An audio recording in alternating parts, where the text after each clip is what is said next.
The reason we got started on this whole topic was that I was working on a kibbutz in Israel a long time ago, and someone gave me a hash brownie. I didn't know that they're so strong, and it ended up that I spent the night chewing on one Cheerio at a time, trying to figure out where does it go after I swallow it. And I just wanted to feel what this whole process was. And I couldn't, so I'd take another one and see if, this one, can I feel it? And so it's just one of those, hippy dippy kind of, experiences, like, air quotes, like I'm doing research. But it actually is, all these years later, I'm still curious. I'm still curious about this entire process. So that's what brought this episode to you, is the idea of, we may not be able to feel it. Okay, so I learned that lesson. And it's not that you can sense it. You can sense when things are going wrong, but you really want to understand it so that you can kind of fix some of the things that go a little nutsy when you aren't paying attention to pieces of this. And I always say, I think the difference between knowing what to do and actually doing it is understanding why. Welcome to Salad with a Side of Fries. I'm your host, Jen Trepic, talking wellness and weight loss for real life. We're here to clear up the myths, misinformation, bad science, and marketing to teach you how to eat and how to cheat. Are you ready? I'm having salad with a side of fries. Hey there, welcome back to another episode of Salad with a Side of Fries. I'm your host, Jen Trepic. Today is actually a salad with a side of fries first. So if you get my emails, you know our November wellness webinar was called Where Does the Food Go? And we received such incredible feedback from this one that I knew we had to share it with all of you. So joining me today is my oft partner in crime, or should I say partner in wellness? In wellness. Partner in wellness. Christine is back with us. Thanks for coming back. Yeah, pleasure. So it's Thanksgiving week. Have to ask, what are your plans? It's a choice between sleeping and catching up, or possibly going to a neighbor's and having a lovely Thanksgiving. So maybe I'll do both. I feel like you could swing both, right? So I'm in Michigan with family for the holiday, and honestly, like, any chance I get to hang out with my nephew I'll take it, But interesting, our Thanksgiving is normally like 50-ish people. So we're not doing that this year. We didn't do it last year either. Last year I stayed in New York. But it was funny. I saw a New York Times article headline, admittedly didn't read the article, but the headline said COVID Thanksgiving round 2. Mm-hmm. Yeah. It's like maybe not 100% normal in air quotes for everybody. But I think this topic of where does the food go and digestion is certainly appropriate for this week. And in fact, it also connects to the episode we did on poop, right? And even last week, Dr. Maritza wanted us to remember, protect your liver, feed your gut. And we're actually going to talk about both of those things. Mm-hmm.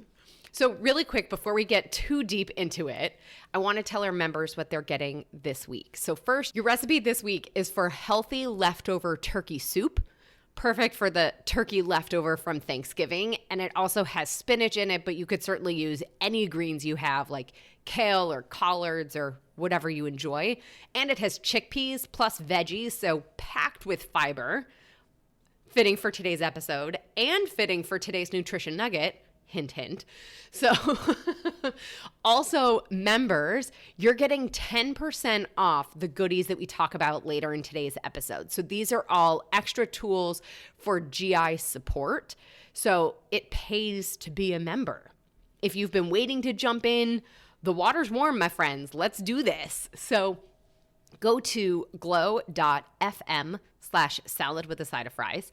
The membership is $10 a month, for which you get weekly recipes, a monthly article or tool, extra discounts from me and our partners, plus access to live Q&A sessions.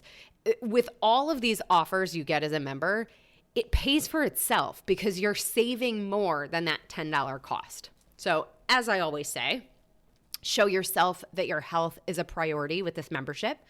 Plus, by being a member, you support this podcast, this community, and really your health, but it allows us to continue to bring you new episodes and experts every single week and to be here for you and keep creating all of this for you. So please join the membership program.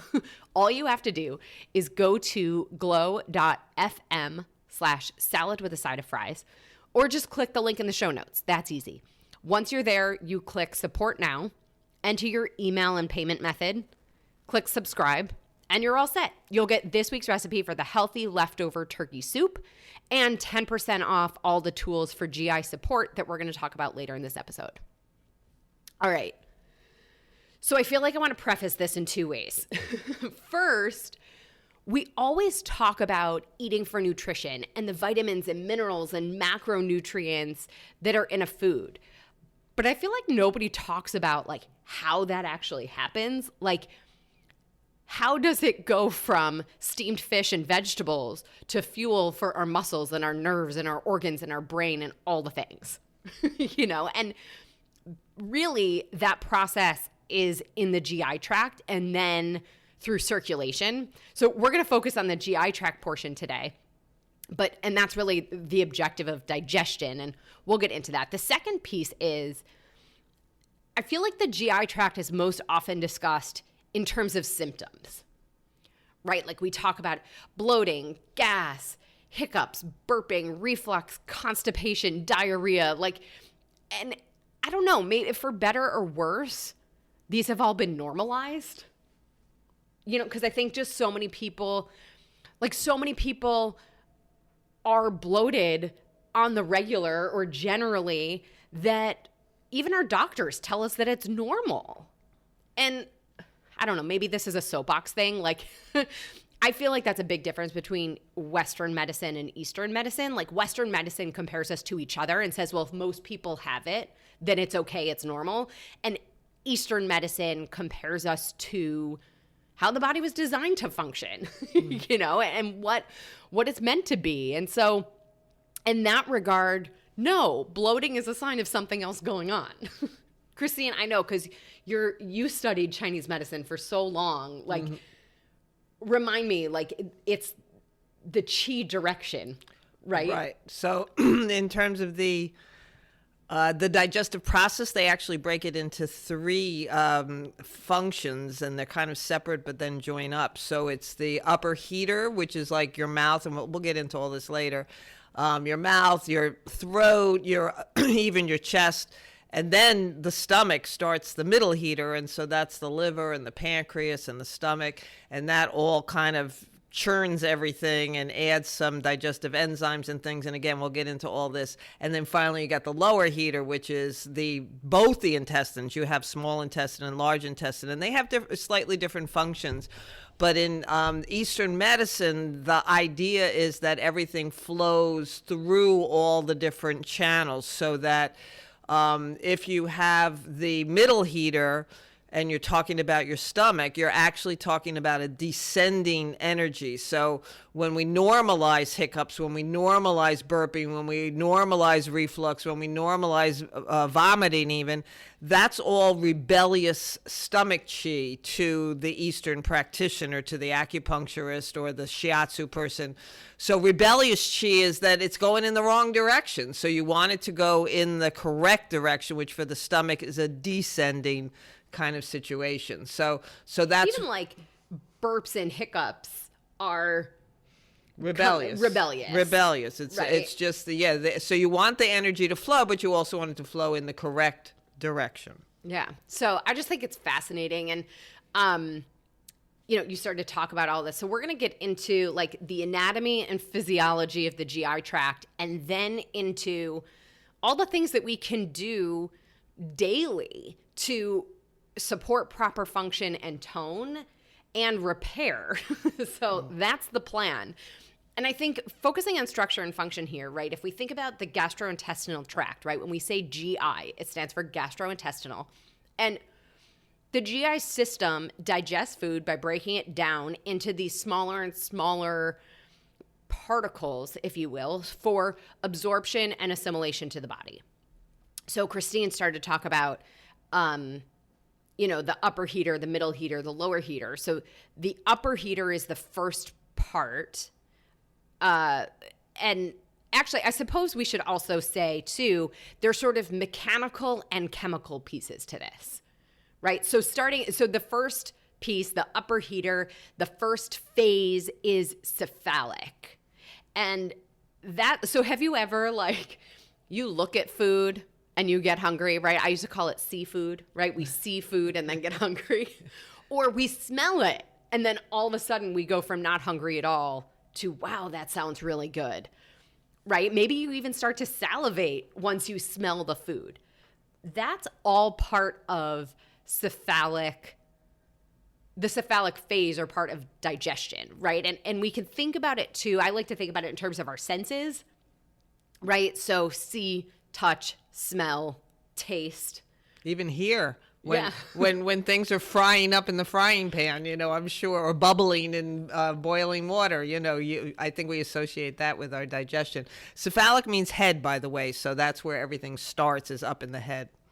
Yeah, and so taste often comes up in this conversation because it's interesting, our tongue, it has this mucous membrane around these ligaments and tendons and receptor sites that send signals to the brain of what we're tasting, right? Is it sweet? Is it salty? And then our brain sends a signal back that says, oh, that's an apple.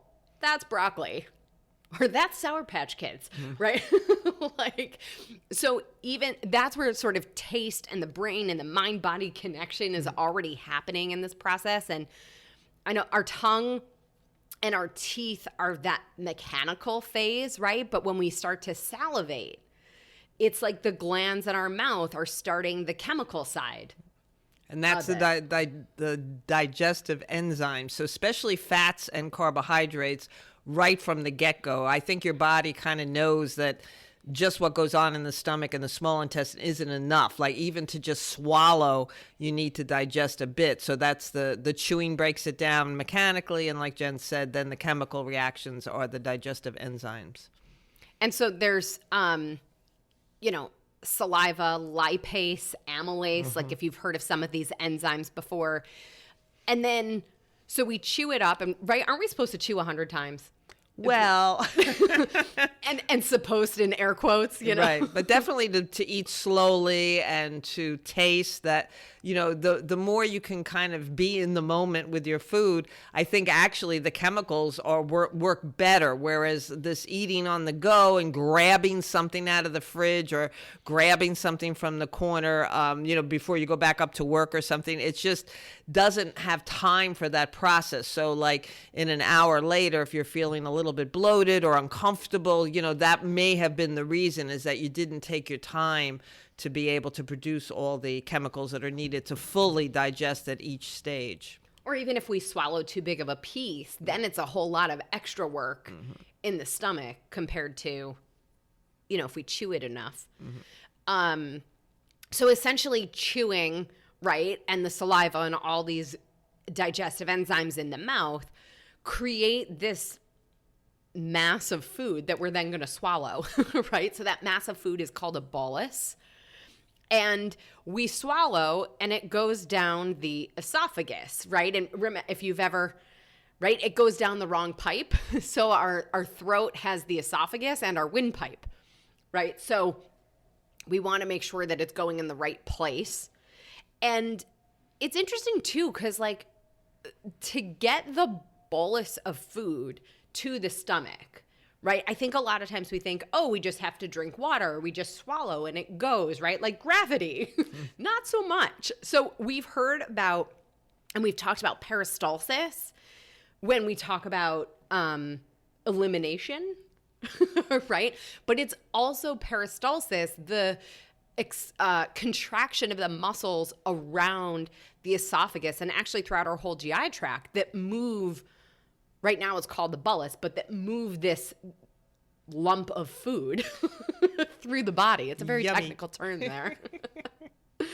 And so it's interesting too, and I don't know, maybe I'm jumping the gun about talking about sort of gastritis or reflux or some of those things. So at the the bottom of the esophagus where it meets the stomach, there's a sphincter, right? A valve that's supposed to close. And sometimes it doesn't. Or sometimes, the esophagus is dried out and we have a hard time swallowing. And so there's a lot of pieces to proper function, even just in between chewing and getting food to the stomach. Mm-hmm. Mm-hmm. It's also in terms of stress that I think for the peristalsis piece of it, because stress is more like, oh, the woolly mammoth is coming, that you are not going to be sitting there digesting, like, oh, I'll be with you in a minute. I'm finishing my lunch here. You're going to get up and you're going to run away. So some of the things that happen around normal stress and this ongoing thing is that these muscles for peristalsis kind of freeze up a bit. It's not quite a spasm, but it can feel like that to you. So sometimes when you get this uncomfortable feeling in terms of swallowing, that's what's going on. And so maybe some breathing exercises. I know you've talked about the vagus nerve on several occasions. So to relax that vagus nerve and doing some exercises specifically for that will get that peristalsis going. Once it's going, it actually keeps going throughout the entire GI tract. So it's really, it's pretty powerful force. You can't control it by thinking about it, but you can screw it up if you don't relax. So that's yeah. So it's more like, let's try and do some things to relax the muscles. Yeah. Can you guys hear the banging in the construction? Right. All right. Knock, knock. Who's there? Right. So that brings us to, so that was the cephalic phase, right? Sort of thinking like our head to our throat. And then it goes down the esophagus to what's called the gastric phase, or the middle heater. Mm-hmm. And that includes the stomach, the gallbladder, and the pancreas. And so if you're thinking about your own body, because visuals help, right? That's why we initially did this as a webinar, right? So visuals help. So if you think about sort of on your own body under the ribs, like your liver is sort of to the right. Mm-hmm. And then below the liver is your stomach. The gallbladder is sort of tiny and in between the liver and the stomach. And the pancreas is sort of tucked underneath the stomach, almost like in the back, sort of where the stomach starts to meet the intestines. Mm-hmm. Right. I don't know if that was helpful or confusing. Right. Google. Right. Yeah. Google an image. We'll throw one on social media for you guys. So let's talk about this phase. And this is when we talk about digestion. I think this is what most of us think about. And also, right, we talk about the stomach and the gallbladder and the pancreas and all of these things. We talk about them as organs. But a lot of what they produce are hormone-like or hormone substances. And so if we also think of them like a gland, it might actually be really helpful in helping us really understand and put all these things into context, right? So we swallow the bolus of food. It goes into our stomach. And then our stomach's job is to break it down, right? The major acid is hydrochloric acid, but it starts to break down the food into its usable parts, basically. Mm-hmm. They're like the nutrients. Right. Yeah. Yeah. So a lot of times, right, if you have too much acid, you might feel like you're on fire or it's inflamed. But ironically, a lot of times those feelings come from not having enough acid. Or again, if that sphincter isn't closing properly and those acids, that's the idea of reflux, right? Those acids are coming up. So I don't know. I mean, there are certain doctors. I caution everybody with the typical pharmaceuticals designed for those kinds of symptoms, because it's so complicated and there's so much going on. And I think the pharmaceuticals tend to be very one note in how they address it. So I would say, I mean, we have to get into like the anatomy and physiology here, but I think talk to your doctor, talk to your pharmacist, like explore options and do some research about what might actually be going on so that you can find what's going to be the best healthful long-term resolution to the challenge. But so the stomach has all these acids and is breaking everything down, and digestive enzymes, right? We hear a lot about digestive enzymes, especially around like probiotics and things like that. What am I forgetting about the stomach?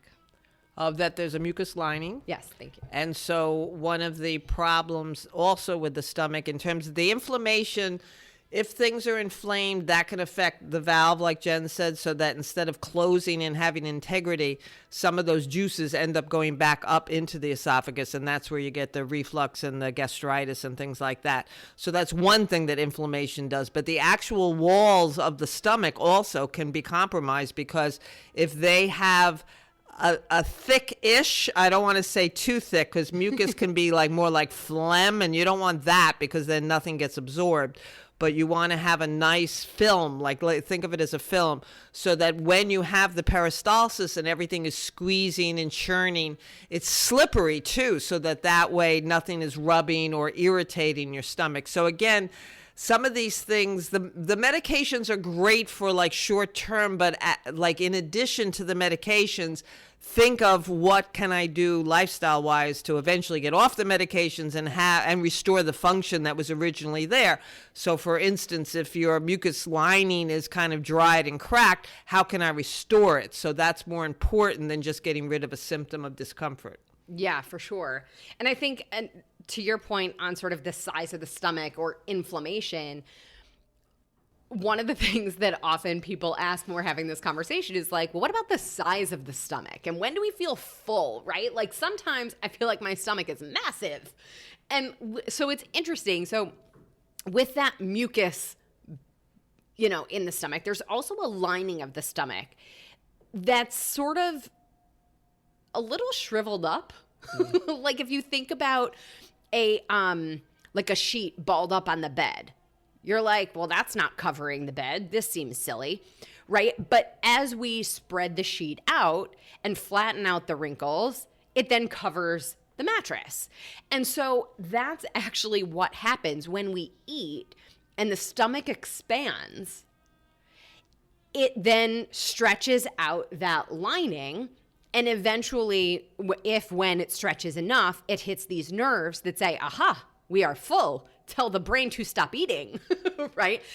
So that's part of why we've been told, slow down, right? Don't eat so fast. Or if we eat slower, maybe we get full faster. It's more of just giving our body a chance to respond and notice that we've stretched that lining of the stomach.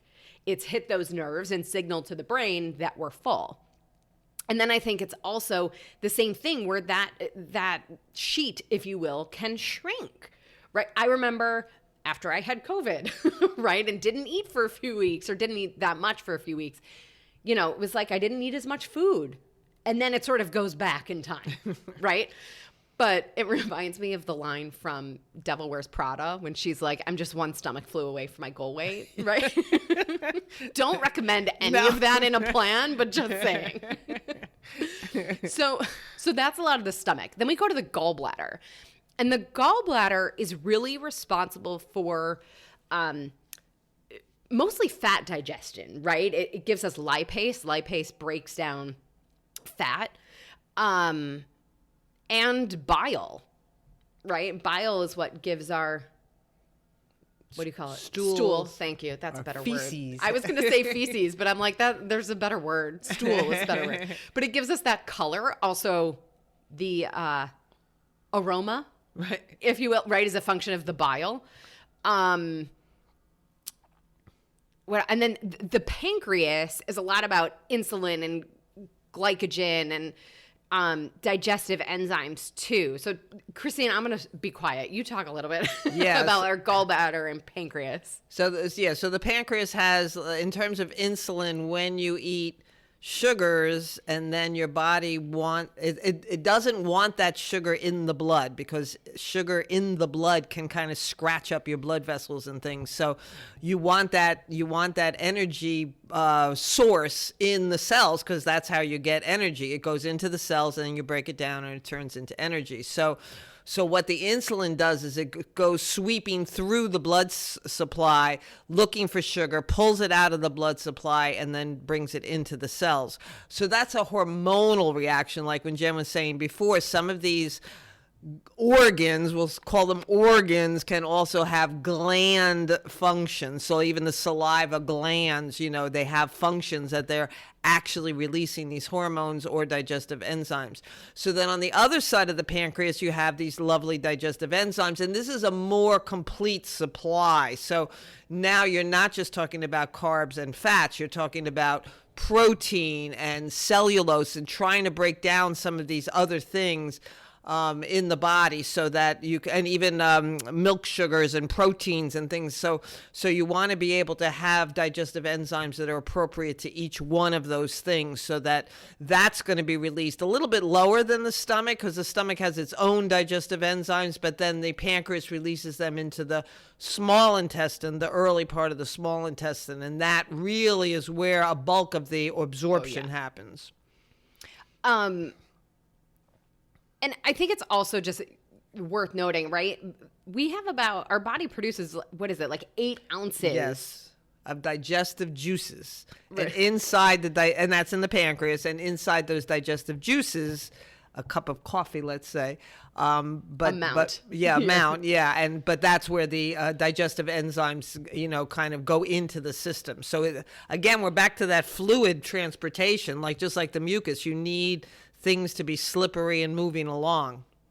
And then this brings up to a question that comes up all the time about, well, what if I don't have a gallbladder, right? It's a common organ that gets removed. And so, like I said, our gallbladder, with the bile and the lipase, right? It's that fat digestion. And really what it's doing is emulsifying the fat, or making sure that it's not this solid mass, so that our body can transport it and use it.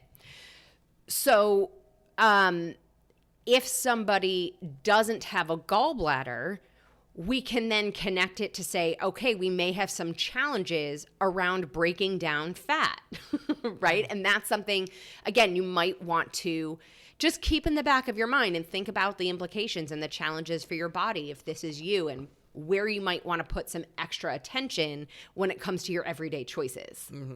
Yeah. And mostly it's the stones that get in there in the gallbladder. So why would someone not have a gallbladder? It's probably because they had the stones that it just was too much to break them all up. So they just decided to remove, or inflammation of the gallbladder too.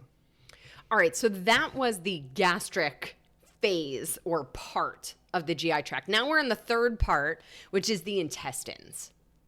And the intestines are the small intestine and the large intestine. So fun fact here, they are named based on their length. So the small intestine is longer. It's like 10-ish feet, but it's narrower around.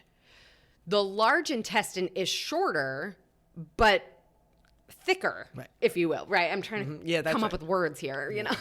Yeah, it's like a wider, one is like a garden hose, that would be like the small intestine, and then the large intestine is more like the plumbing in your bathroom or something, right. It's a lot bigger, yeah. And so, again, trying to describe anatomy here, that, again, we'll put a picture on social media for everybody. But so you have your small intestine is sort of in the middle, all, 10 feet of it sort of squashed up, right? Shoved in there. And then the large intestine is almost like a picture frame around the small intestine. So let's start with the small intestine. The small intestine has 3 parts: the duodenum, the jejunum, and the ileum. Right? And so now that bolus of food in the stomach became chyme. Mm-hmm. Now it's called chyle, right? CH. Yes, mm-hmm, yes. Mm-hmm. And like Christine said before, majority of our absorption of those nutrients happens in the small intestine. And the small intestine is lined with these finger-like things that wave around that are called villi. And those villi are waiting around, hanging out, waving for these nutrients to hit these receptor sites. And then it's carried into the blood to then go around the body to cells to be used. Mm-hmm. Yeah. They're like little straws. Yeah. Mm-hmm. And the straws can become damaged through our food choices, through food allergies, right? Like with gluten, they can sort of like, if you think about the straw that has like the bendy, the bendy part, like if you bend that all the way over and it doesn't really work as a straw anymore, that's sort of like what can happen. And that's autoimmune. Yeah. So that's very specialized. Like there's a difference between gluten sensitivity, which is more like an allergy, but then what Jen's talking about where the villi are actually damaged. Most situations, even if there's inflammation or an overgrowth of bacteria, other things that would hurt the villi, you can recover from, and then they get nice and straw-like again. Yeah, and I suppose I sort of skipped the duodenum, right, which is the first part of the small intestine right after the stomach. Tons of digestive enzymes excreted there. And, you know, then it sort of moves into the other parts with these villi and all the things.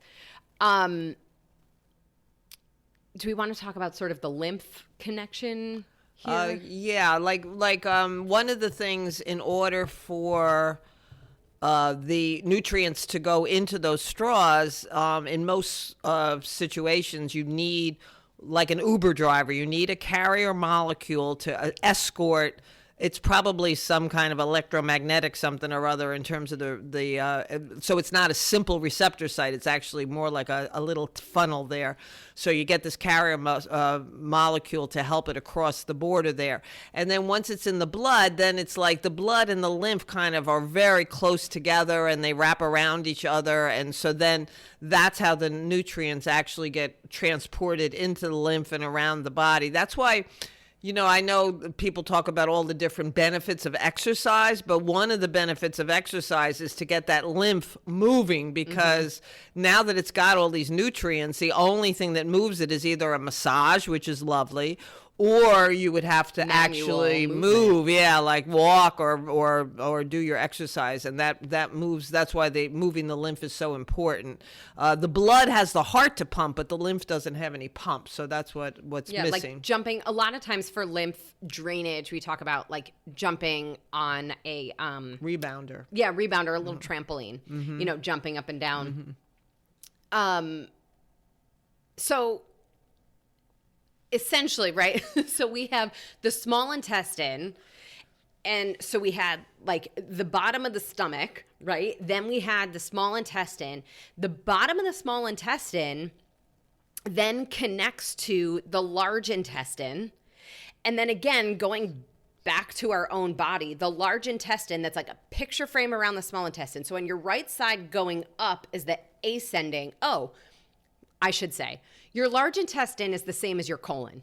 Right. I think a lot of people don't know this, right? So the large intestine is your colon. And so the right side going back up toward your ribs, right, is the ascending colon. Across the top is the transverse colon, and then down the left side is the descending colon, which ends up going to the rectum, right? I mean, where everything hopefully gets eliminated, right? So all of the nutrient absorption is in the small intestine, and the job of the large intestine is really now to prepare those solid, unusable pieces for elimination. Yeah. I mean, the only thing that it actually does, it's almost like a reabsorb. Yeah. Before it's excreted, it reabsorbs a lot of the water. So that's why your fecal matter is solid, because when you have diarrhea, let's say, the water is still in, and that's a good example, because people will say I have watery stools, and that's what they're describing. So under most normal circumstances, you would want that water reabsorbed into your body.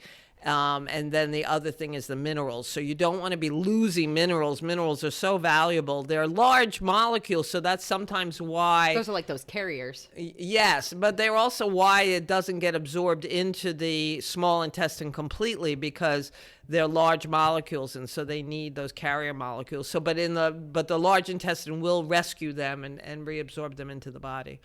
And this is another spot where mucus, like you need enough moisture there for, and again, the peristalsis to move it up, over, and down, right? Because again, thinking about like, we're sort of like anti-gravity in the ascending colon here.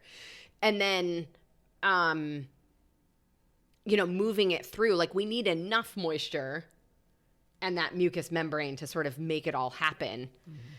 Not to help you lose your appetite, but when you're making a birthday cake and you're squeezing that thing to print the person's name or the lovely like the flowers, icing. the icing, that's kind of what your squeezing is, what the peristalsis is the equivalent of that. And going back to the exercise thing a second, I think, exercise plays a huge role in peristalsis, right? Like how many times have we gone to work out and then we're like, BRB, gotta go, like it does amazing things for getting all these muscles functioning and everything flowing and, elimination. And then I have a note here also for us to talk about the stress piece, because again, we've talked about it so many times, but the stress response turns off rest and digest.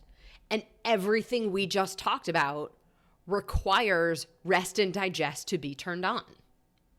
Right. And then there's also the idea, the stress, but then there's also the idea of when you eat, like say at night, if you eat it. I mean, I live in the East Village part of the time, and those restaurants are like packed at like 10 o'clock at night, midnight. And I think to myself, oh, they're eating a huge dinner at that time. That's what, so good for the restaurants, but not so good for the people. So when you then go home and just kind of fall asleep, you're not allowing this whole process again to take hold. So stress and eating a little earlier would help some of this if you are having any of those refluxy, burpy, bloating kind of sensations. Yeah. All right. So this actually brings us right into what I want to talk about next, which is the choices that we can make every day for our GI health. Right. So really quick, though, a short message from our partner for this episode, Snap Cleaning Products. Make household and industrial cleaning a snap with their eco-friendly, economical, multi-purpose Snap products. Snap's concentrated multi-purpose formulas perform light to industrial strength jobs all in one bottle. Snap products give you the cleaning power of a variety of cleaners, saving you time, money, and valuable storage space. Snap products were developed with the environment in mind, using plant-based ingredients that are biodegradable, phosphate-free, non-toxic, and bottled in recyclable containers. So we just talked about a whole bunch of enzymes, right? Those digestive enzymes. And the enzymes secreted by our GI tract that help break down our food are the same ones that are in Snap. So the triple enzyme laundry detergent uses enzymes to break down the organic stains in our clothes and actually remove them rather than just covering them up with scents or eliminating the visible residue of a stain. So one bottle of the triple enzyme detergent costs $13.95 and is so concentrated it can do up to 80 loads of laundry. Like, you don't need that much. So, I mean, I use it all the time, especially on my workout clothes, right? When we think about organic stains, right? Like sweat, I said it. So plus, it's, like I said, it's $13.95. By being a salad with a side of fries listener, you get 10% off and free shipping. So total no-brainer. Just text the word CLEAN, CLEAN, to 844-947-4846. You'll receive the link and coupon code right to your phone. Again, simply text the word CLEAN, CLEAN, to 844-947-4846. This is a toll-free number. Standard text and data rates may apply. All right, let's talk about what we can do for our GI health. So we started talking about exercise. Like jumping on the trampoline is great for that lymph drainage. Honestly, though, like any exercise works, right? Mm-hmm. Yeah, any kind of movement like dancing, yoga, walking, anything, especially the gravity, because, when you're lifting and lowering yourself each step with gravity, that also has it has a pulling motion on the peristalsis, so it stimulates it. Yeah, and similarly too, like some of the yoga postures that are twisting or things like that are almost like manual peristalsis. Mm-hmm. And Tai Chi also is definitely, you can feel your organs kind of getting a little massage there. There's also massage, there's abdominal massage. So for people who are regularly constipated and you want to do something about it, because we haven't talked about it yet, but a good idea is to at least go every day. According to some naturopaths, that it would be good to go after every meal, which is asking a lot, but that's what babies do, that's what animals do. So we could work towards that goal. But if you're having one of those issues where like, I haven't gone in 3 days, or I go once a week, so then either the abdominal massage or some of these other hygiene things that you can think of to do. And then hydration is another one. Like we've talked so much about, needing the Goldilocks amount of moisture, right? Right? Like too much, and we end up right where it's not pulled back into our system by the large intestine, or we have, like the watery stool. And I had a client a couple years ago where we determined his reflux was almost a function of massive amounts of water. And I say that with a little bit of caution because the average person does not get enough water, but hydration plays a key role in this whole process of digestion, nutrient absorption, elimination, all the pieces. And so the rule of thumb, right? They say half your body weight in ounces. But again, work your way up. I wouldn't start to carry around this, 3-gallon bottle of water and be like, I drink 4 a day, right? That's a lot. Mm-hmm. And it could also eliminate, remember we said that the minerals are reabsorbed in the large intestine. So if you're drinking that much water, then the wateriness of your stools would flush out some of those minerals, and you really want to avoid that. Absolutely. Funny you should say that, because I have a client with chronic severe diarrhea, and one of the major things we focus on is replenishing the minerals. Mm-hmm. Mm-hmm. The next piece, which again we've talked about already in this episode, is relaxation. And finding what your relaxation is, right? It might be laying on the couch, it might be listening to music, it might be taking a bath, or getting that massage. Like maybe we can tick a couple boxes with one activity. But again, anything we can do to really turn on that rest and digest. I often recommend, box breathing, slowing down our breathing. So you inhale for 4 or 6 counts, hold for the same, exhale for 6 or 8 counts, and, then hold for 6 or 8 counts, and do that like 3 or 4 times before you eat. Like, what a genius time to turn off the stress response and turn on rest and digest. Mm-hmm. Yep. And then also to, like, if certain conversations with certain people are upsetting you, again, the timing is really important. So maybe don't pick up the phone or start texting, at a time around mealtime, so that you can eliminate that. And then, I think there are some things that you probably know about yourself better than anybody else in terms of what your triggers are in terms of stress. Absolutely. And then the big one, nutrition, right? It's what we talk about all the time, and that's fiber, right? So we think about fiber, I say it all the time, right? The scrubbing bubbles of our intestines, they're actually what we call a prebiotic. They are the food for those probiotics, the good gut bacteria. I hate the word good, but bugs. The gut bugs we want, right? So when we think about feeding the gut bugs we want, when we think about the health of all of our GI tract, it's about fiber. And we want to think of fiber as vegetables, fruit, and even those resistant starches like the sweet potatoes, the bananas, and making sure we're getting a variety of those foods, making sure we're getting those foods often.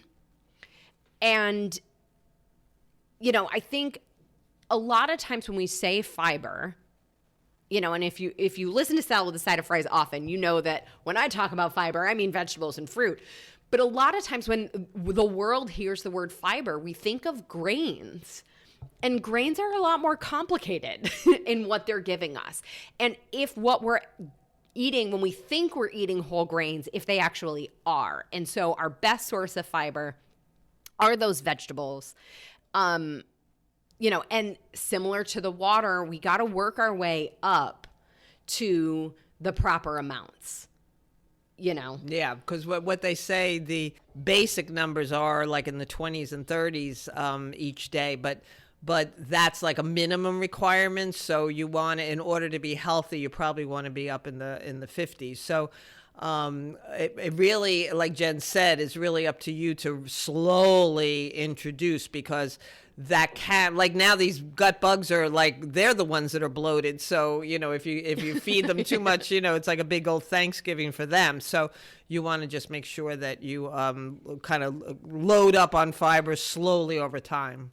Yeah, get your body acquainted to that volume of fiber. The other thing that comes up in this is someone recently asked the question of, does cooking our vegetables change the amount of fiber? And not really. It can, how we cook them can impact other nutrients in the food, but generally not the fiber. What does impact the fiber is if we have a smoothie or if we juice it, right? So if we think about a juice, all that pulp that comes out, that's the fiber. Right. So we want that stuff. And the more work the machine does, right? So even a smoothie where maybe we're not removing the pulp, it's still in there, but the blade on that machine is doing a lot of the work that we actually want our digestive system to do. Part of that work that it's doing is breaking down the food to get to the fiber, right? And so the more work the machine does, the less work our body does. And our objective is to let our GI tract do what it's supposed to do, what it knows to do. Yeah, otherwise things get a little wonky, in terms of when we talked before about what the triggers are for the chemical releases and even the mechanical. If you don't have the actual fiber in there to work with, then you're missing some of that. And speaking of, this is sort of jumping back, but you just made me think of it, right? The chemical and mechanical pieces. Chewing gum, right? Chewing gum, the act of that mechanical chew and the saliva that's generated can trigger the stomach to start the process of digestion, but then nothing's going down there, right? So that can cause some challenges in a couple ways. Sometimes it might make you hungrier. Sometimes it might exacerbate some reflux symptoms. And then, on the same note, if we're always drinking our food instead of chewing it, you're getting food to the stomach before it knew it was supposed to do anything. So that chewing really is serving a purpose in terms of giving the stomach a heads up to say, hey, food coming, be ready, The last piece that we want to talk about in terms of, well, not the last piece, but some of the everyday things, is almost like a note of caution. And that is medications.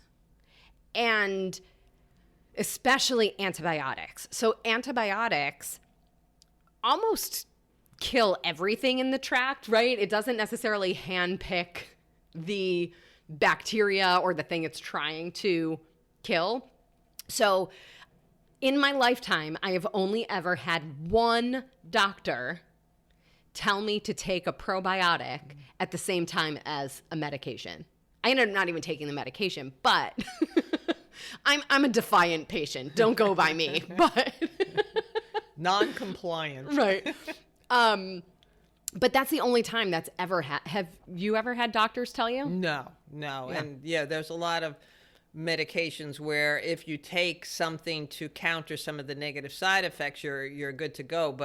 But make sure, some of this you need to do your own research or find out about these things, because who would have thought with antibiotics, if you take probiotics, you just don't take them at the same time. So let's say if you take them every 6 hours, at that halfway point, at 3 hours after, that's when you would take your probiotics, or if you're taking them one dose in the morning and one dose at night, then you take it in the middle of the day. So whatever that halfway point is, so that the probiotics get a chance to populate. Otherwise, they're being knocked out as you're taking them if you take them at the same time.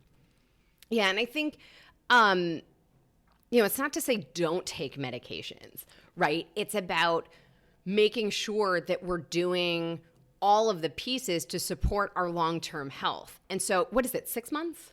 Yes. So it's generally recommended to take a probiotic for 6 months following, while you take the medication, and for 6 months following the end of the medication. The antibiotics. Yeah. To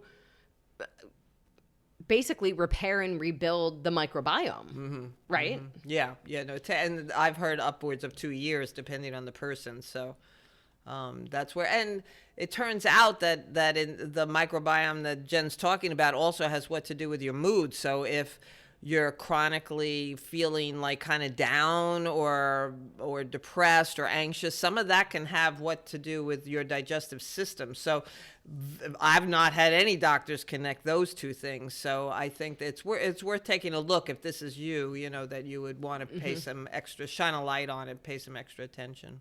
And you were telling me a story from the chronic pain symposium that you just went to about people talking about the pain meds in particular creating the constipation. Yeah, like I think they had a whole session on just what do you do for people who are, it's the side effects of like opioids and pain medicines, but that and actually in a group that I'm in, that's what people often complain of, is that they're so constipated. So again, if you're in the know and there are things you can do to counter that, that's kind of on you to maybe do a little research or consult with us, and we'll let you know what we know about it. Yeah, and I want to, these are the goodies that our members are going to get a discount on, but I want to just go over a couple of options. Like if you're listening here and you're like, uh-oh, and you want some extra support, or you have had these situations where you're like, you know what, maybe I'm taxing my whole GI tract more than I realized,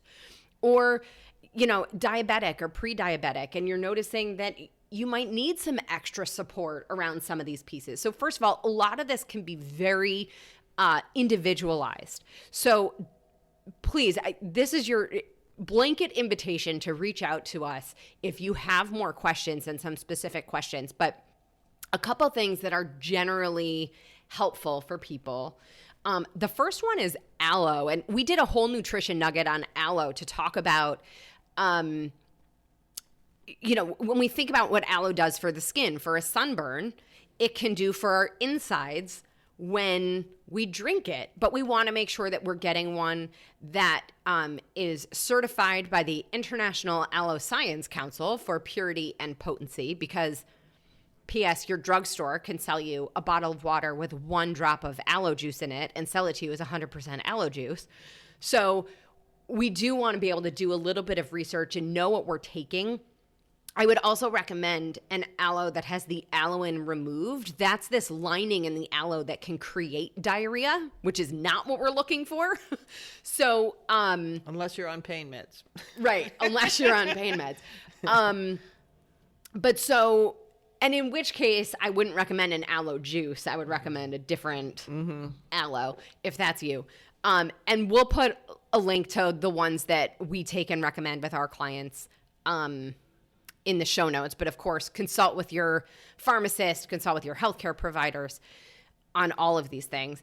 But aloe in particular, when we think about what we were talking about with the lining of the gut and making sure that it's the villi that are doing the absorption, right? And Christine was saying autoimmune, that a lot of what can happen, right, is essentially the lining of the gut is permeable. And now you have both the acids and the toxins in this broken down food going into our blood, not just the nutrients. And that could cause a lot of issues. We sort of want to keep all the things where they're supposed to be. And so aloe does amazing things for like the integrity of our gut lining. Yeah, it's just picture a brick building. So you've got the bricks and then you've got the mortar in between the bricks. So quite often what happens is in your digestive tract, the cells are the bricks, but then something called zonulin gets destroyed, and that's the mortar. So now these bricks have all this airspace between, and in your body, that would be your cells have all this space in between. And there's been definitely an association with what they call leaky gut and autoimmune and other disruptions of the body. So again, there is hope because there are ways of repairing all this. You just have to know that that's the issue. Exactly. The next one, and I talk about when we talk about DNA Miracles, one of our sponsors, but digestive enzymes, right? So much of what we just talked about was all of these organs secreting digestive enzymes, which are designed to help break down the food. That's what is working to take, a piece of broccoli and turn it into all of the vitamins and minerals and nutrients that we're looking for. So digestive enzymes, if you're having a lot of that upset, if you feel bloated all the time, if you're not, first of all, chew your food, but if you're not chewing your food enough, right, and maybe need some extra support, or that feeling when like you eat too much and you sort of have that like distended stomach, that bloating, right? Digestive enzymes, and these digestive enzymes in particular work very, very quickly. Right. So those can be a great tool. We talk about sort of like gastric emptying, right? Digestive enzymes are super helpful to get our body to the point where it says, oh, we can empty. This part has done what it's supposed to do. Anything else on? It's a little late for Thanksgiving, which is tomorrow, but right. But definitely have these packets around for the rest of the holidays, whatever you celebrate.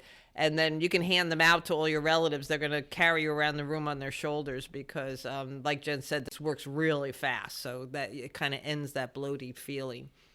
Absolutely. And then this brings us, really quick, because this question comes up. The digestive enzymes in this one: amylase, protease, cellulose, lactase, lipase, sucralose, and then one it's really lactospore is the other one. So those are the big ones. And then it also has some potassium and magnesium and some of those minerals and carrier molecules with it to help make it happen. And then another one is fiber.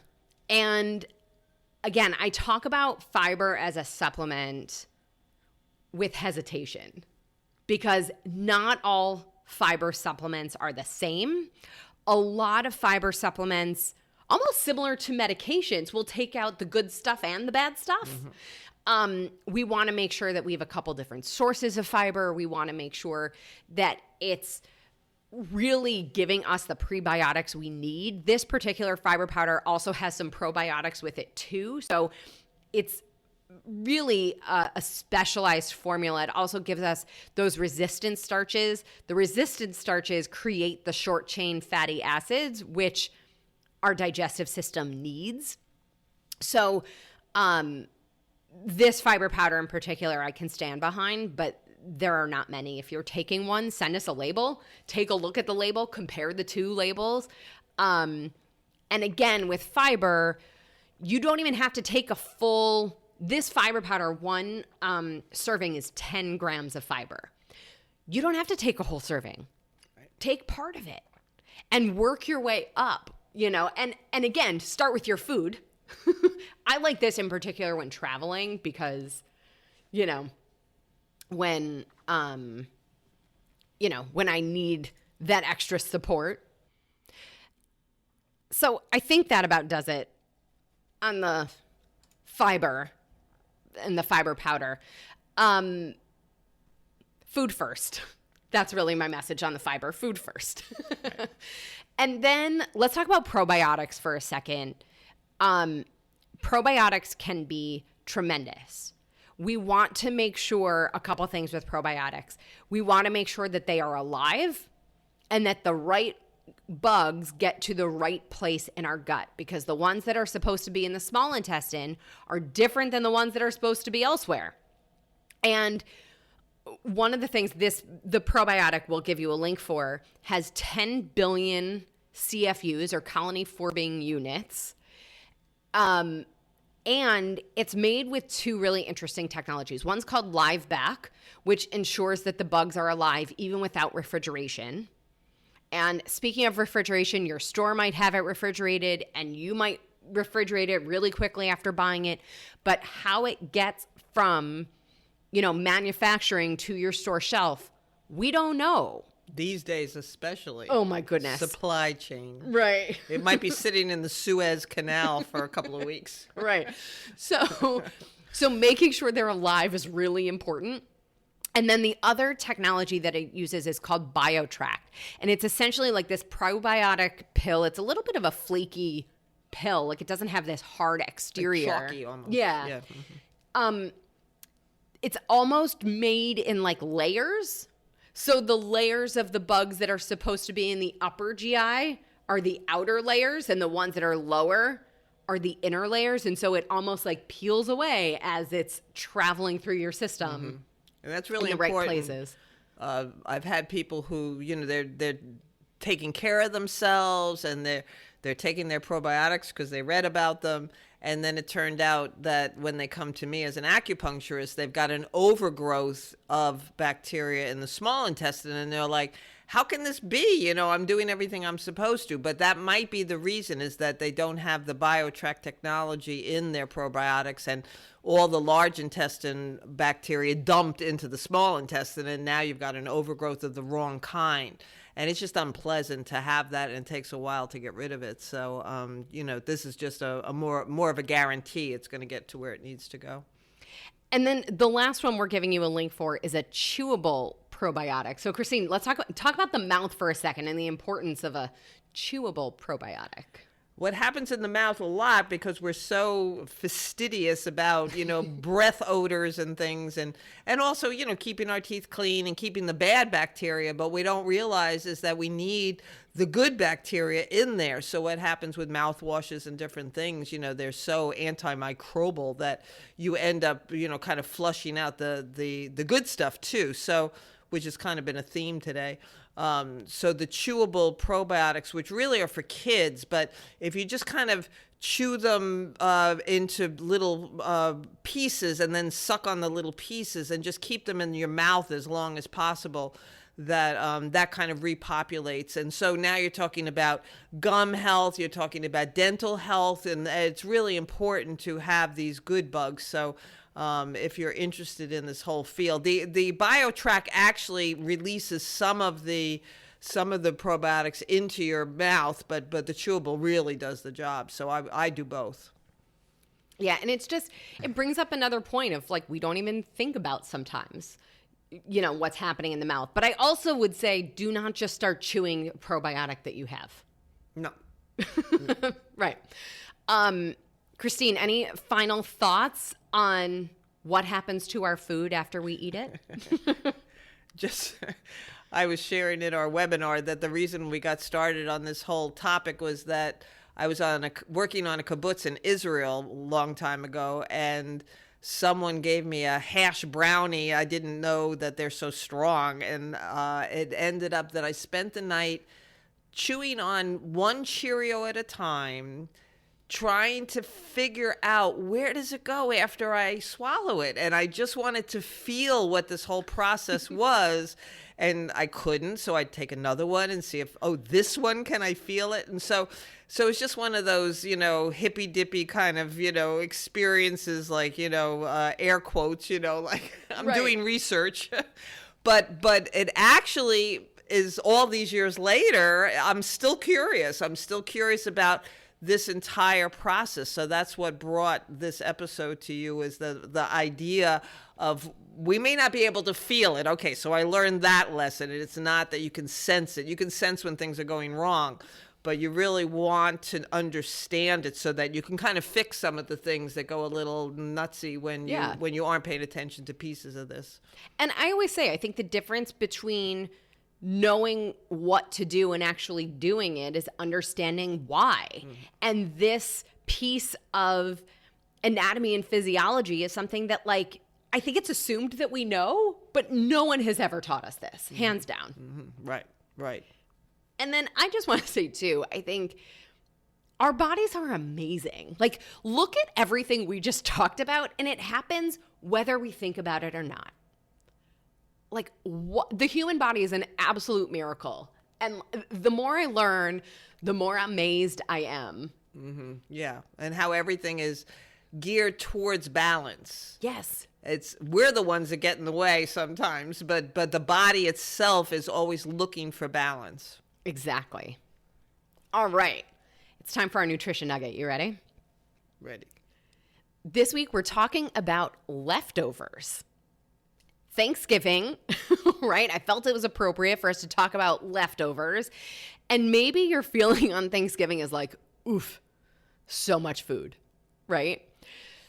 So I want to preface all this by saying, you do you, right? You know what you are comfortable with. You know what your goals are. You know best what works for you.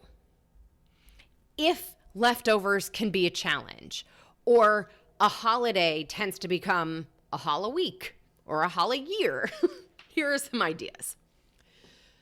Number one, decide what you want to keep and how much you want to keep.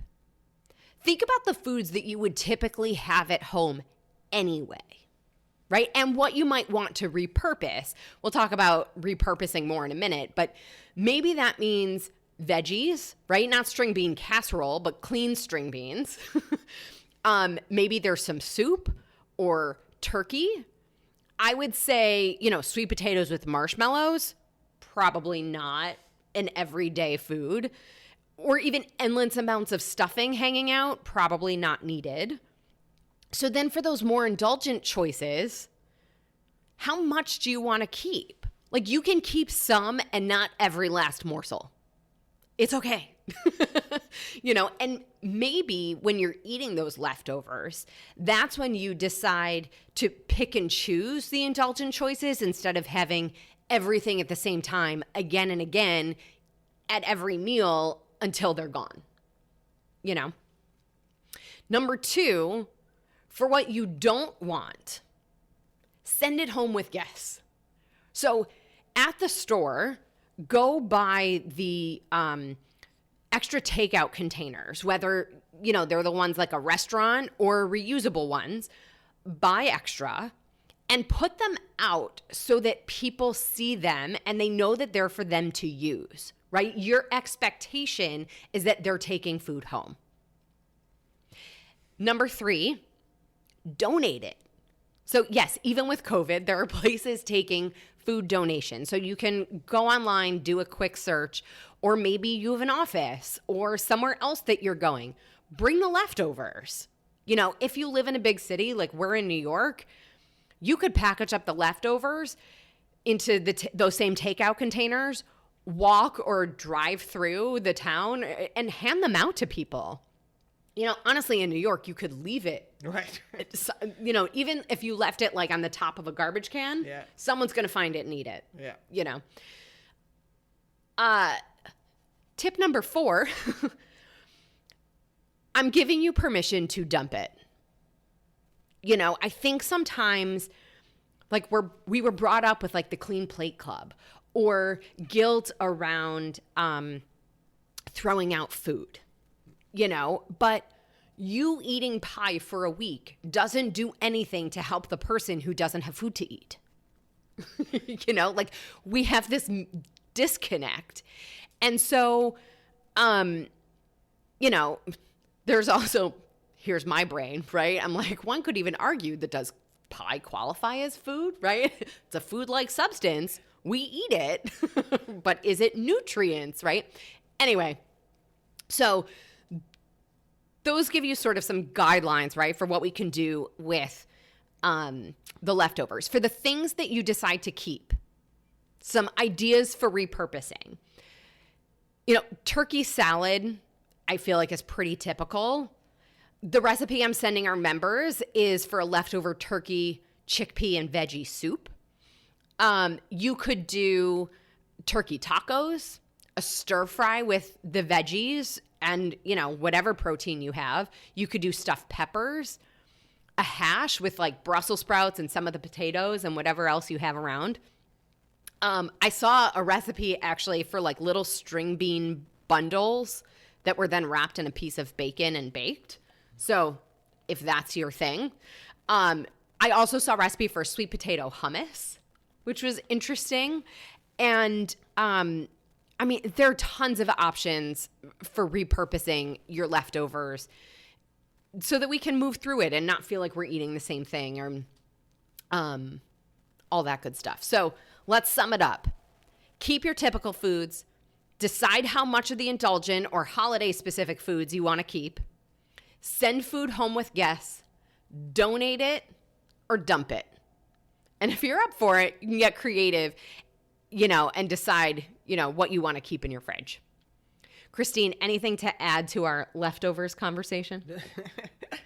I think it's a good idea to remember how full you are when you're choosing these leftovers, because again, with a lot of starchy foods that are typical for Thanksgiving, would that be what you normally would eat? And how are you feeling right now as you're packing up these things? Because that's how you're going to feel on all these different meals that if you overdo it, like with the starches, you're going to need a lot of naps in the coming days.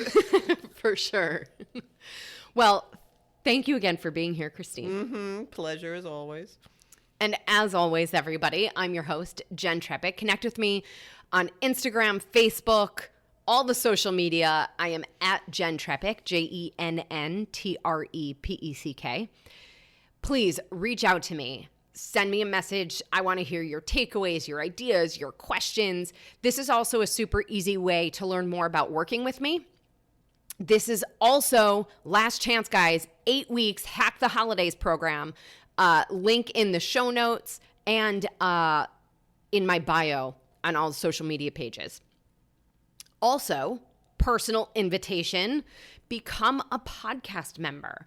Go to glow.fm/salad with a side of fries.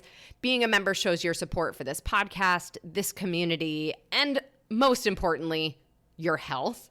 You'll get this week's recipe for the healthy leftover turkey soup and 10% off all those tools for GI support that we talked about in this episode.